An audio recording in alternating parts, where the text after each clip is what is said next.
Hello. अ, रविंदर हाँ जी। Sir, मैं general Verma बोल रहा हूँ गुड़गांव से। जी जी सर। हेलो। हाँ सर, हाँ बताइए सर। मैं जनरल वर्मा बोल रहा हूँ गुड़गांव से। जी मैंने ये जो अग्निपथ स्कीम का बहुत स्टडी किया है। जी जी। इससे बेवकूफ़ी की स्कीम हो ही नहीं सकती। बिल्कुल सर। तो बिल्कुल, ये एक्चुअली ये इनको इन्होंने पूरी तरह समझा नहीं है, ऐसे ही लगा दिया है। जी जी। इससे फौज कमज़ोर होगी और ना ही ये स्कीम चला सकेंगे। बिल्कुल। अब वो तो एक ये लड़ाई। नहीं, मैं ये चाहता था कि जी मैंने एक आर्टिकल लिखा है, जी जी। वो फ्रंट लाइन में पब्लिश होगा, जिसमें मैंने ये लिखा है कि ये Agnipath it is path of folly, मतलब बेवकूफ़ी का रास्ता है ये, जी जी जी। अग्निपथ नहीं है। तो जी इसमें मैंने कुछ पॉइंट दिए हैं, वो मैं चाहता हूँ कि आपको, पांडे साहब हैं आपके वकील, जी जी। हाँ पांडे साहब अग्निपथ के खिलाफ लड़ रहे हैं ना, हाँ जी। हाँ जी। हाँ जी। या ज्वाइनिंग के खिलाफ लड़ रहे हैं? नहीं, उसमें मतलब हमारा अग्निपथ में भी है, उसमें चेंजमेंट के लिए, और हाँ। जो ज्वाइनिंग का भी, दोनों मैटर है। आप मुझे उनका टेलीफोन नंबर दे दें या ईमेल आईडी दे दें। जी मैं जी जी। उनको, जो मैंने 8 पेज का एक मैंने आर्टिकल लिखा है, जी जी मैं जी। उनको मिल भी लूंगा दिल्ली में जाके, जी जी जी। और उनको बता दूंगा कि क्या क्या आर्गुमेंट देनी है। जी ये जी। बिल्कुल ऐसी बेवकूफ, किसी ये किसी फौजी ने, किसी हमारे जनरल साहब ने ये स्कीम नहीं बनाई, ये किसी बिल्कुल। बेवकूफ ने स्कीम बनाई है। लेकिन जी जी। हमारे जनरल साहब में इतनी वो करेज नहीं थी कि वो बोलते हैं कि बकवास है ये, हाँ उन्होंने उन लागू करवा दिया। जी जी जी जी। तो आप मुझे उनका टेलीफोन नंबर दे देंगे, पांडे साहब का? हाँ, पांडे साहब का नंबर मैं दे दूंगा सर। आप मुझे व्हाट्सएप पे कर देंगे इसी नंबर पे?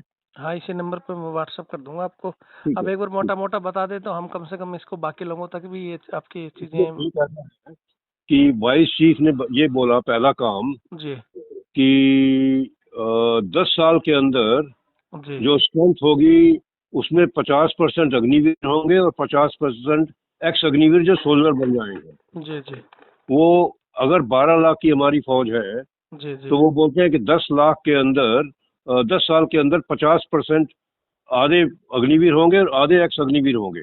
जी अगर ये करना है उनको, तो उनको हर साल, अगर ये 25% रखने हैं और 75% निकालने हैं, जी तो जी उनको हर साल 4 लाख अग्निवीर भर्ती करने पड़ेंगे, 4 लाख। जी और 4 लाख का मतलब ये है कि 2027 में फौज के पास 25 लाख आदमी हो जाएंगे, जी। जिसमें 16 लाख हो गए अग्निवीर, एक हम्म। लाख जो अग्निवीर एक्स अग्निवीर जो सोल्जर बन गए हैं, और जी 7-8 लाख जो फौज के अंदर अभी रिटायर नहीं हुए। जी। 25 लाख लोगों को कैसे एडजस्ट करेंगे? बिल्कुल किसी ने ये बिल्कुल। सोचा नहीं है, बेवकूफ है बिल्कुल। जी जी। एक तो ये है, हाँ हाँ। ये तो मतलब इम्प्रैक्टिकल है ही नहीं। और जी अगर ये 40,000 हर साल भर्ती करेंगे, जी। तो उनको 64 साल लग जाएंगे, ये आधे अग्निवीर और आधी एक्स अग्निवीर डालने में लिए। चौसठ बिल्कुल। साल जी ये जी। मतलब किसी ने इसमें इसमें जो इसका गणित है, इसके बारे में सोचा नहीं है। एक तो ये है। हम्म। दूसरा, ये बोलते हैं कि एवरेज एज 32 साल से 26 साल करेंगे। जी। ये भी एक उन्होंने दलील दिया है। हाँ हाँ हाँ। लेकिन इनको पता नहीं है कि आज अगर हम देखें, इन्फेंट्री बटालियन की राइफल प्लेटून है, जी उनकी एवरेज एज है 28 साल 6 महीने, जी 28 साल 4 महीने। जी। उसमें आप एक जवान अभी रिक्रूट भर्ती होता है 17-18 साल और से 21 साल तक। तो जी एवरेज एज अगर 19 साल ली जाए, तो 16 साल की नौकरी है। कुछ 19 साल के हैं, कुछ 35 या 32 साल के हैं, उनकी एवरेज एज निकलती है 28 साल और 6 महीने, जी 4 महीने। जी। जब अग्निवीर ये बन जाएंगे हम्म। 50%, तो जी। ठीक है, आधे तो होंगे 19 साल की उम्र के। लेकिन जो हम्म।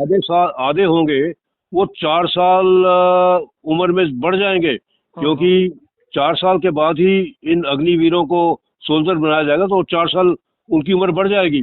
आज बिल्कुल। अगर एक सिपाही 19 साल की उम्र में सिपाही बनता है, हम्म। अग्निवीर लगा दिया, तो वो 23 साल की उम्र बनेगा।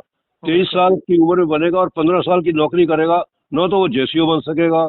हम्म। और आधे लोग होंगे जो नए हैं ये 19 साल वाले अग्निवीर, जिनको कुछ पता नहीं है 4 साल की ट्रेनिंग में क्या सीखेंगे, जो आधे होंगे वो 4 साल बूढ़े हो जाएंगे। जी तो उनकी एवरेज निकलती है, जो मैंने वर्कआउट किया है जी। वो है 27 साल और 6 महीने। तो 10 महीने अगर किसी ने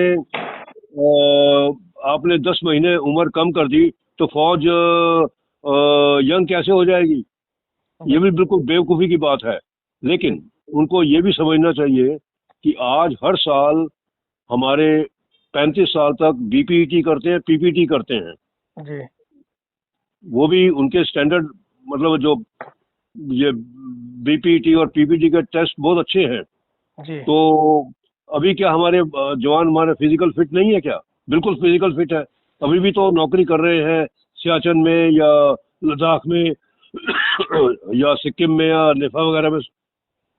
तो बिल्कुल और कारगिल की लड़ाई उन्होंने जब जीती तो क्या वो बूढ़े थे क्या लोग? बिल्कुल। ये मैंने कम से कम 5 पॉइंट मैंने बताए हैं। जी जी जो जो उन्होंने 3 कारण दिए थे, एक तो एज, फौज जवान रहेगी, वो बिल्कुल गलत है।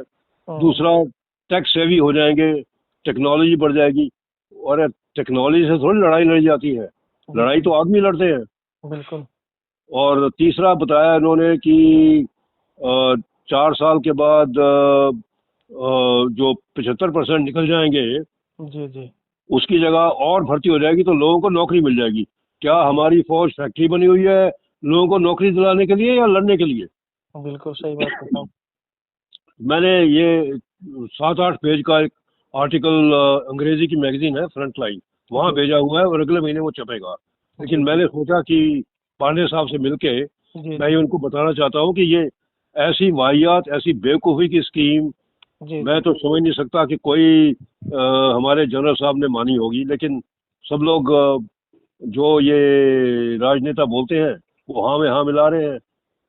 बिल्कुल बिल्कुल। हाँ, तो उसी के लिए तो अब जैसे जो हमारे रिटायर्ड अधिकारी हैं उनको तो पहल करनी चाहिए इस विषय में, भाई कहीं ना कहीं मैं लागू। कर रहा हूँ ना, मैं कर रहा हूँ। मैंने नहीं, और भी हैं, प्रकाश कटोच साहब हैं, जी प्रकाश मेनन हैं, जी और जनरल शंकर साहब हैं जो आरटी के डीजी थे। जी जी उन्होंने, सब लोग की सुनता नहीं है। लेकिन अगर कोर्ट में ये, और अगर आप जंतर मंतर में कब ये मीटिंग कर रहे हैं, कुछ कर रहे हैं आप?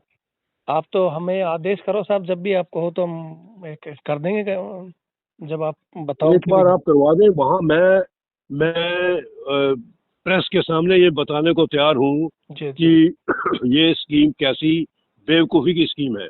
जी मैंने जी इसका नाम दिया हुआ है, अगली पथ नहीं है, ये पाथ ऑफ फॉली है।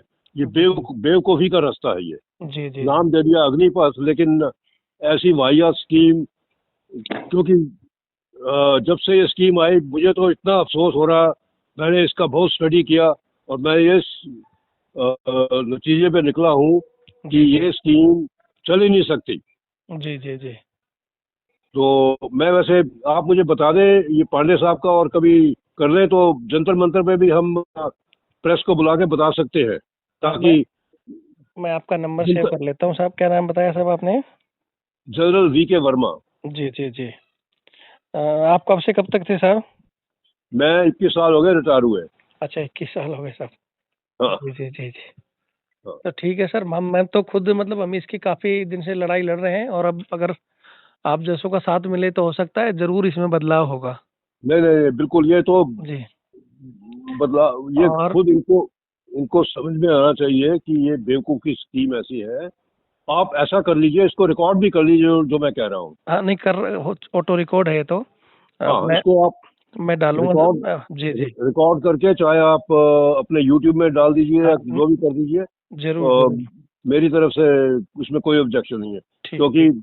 मुझे इतना अफसोस है कि हमारे जैसे, अगर मानेक शाह साहब होते जी तो जी। ये स्कीम बिल्कुल लागू वो करने ही नहीं देते। वही तो हम कह रहे हैं कि भाई एक सेना के पास अपनी खुद की जो पावर है, अभी वो इस्तेमाल नहीं कर रहे हमारे अधिकारीगण। मानिक शाह साहब ने कोई जमाने में मतलब प्रधानमंत्री जी को अड़काने की हिम्मत रखी थी। अब बिल्कुल। अब हमारे पता नहीं कौन सी, और बस एक या तो राजनीतिक में एंट्री मारने की इच्छा, क्योंकि एक दो हमारे जनरल साहब वहां पहुंच गए। अब या तो इनको हाँ, कहीं ना कहीं वो लालच दिया है कि भाई भविष्य में आपको उधर नहीं नहीं ले, नहीं, देखो और एक सीडीएस पद बना दिया एक। वो अलग कहानी है, वो बिल्कुल अलग कहानी है। लेकिन अभी हम देखते हैं अग्निपथ के अगेंस्ट जी क्या जी क्या करना है। ठीक है, हाँ, जी जी ओके। आप मुझे पांडे साहब का फोन भी भेज दीजिए। हाँ, मैं सेव करके आपके पास भेज देता हूँ साहब। Thank you Ravindra. ठीक, जय हिंद सर, थैंक यू। जय।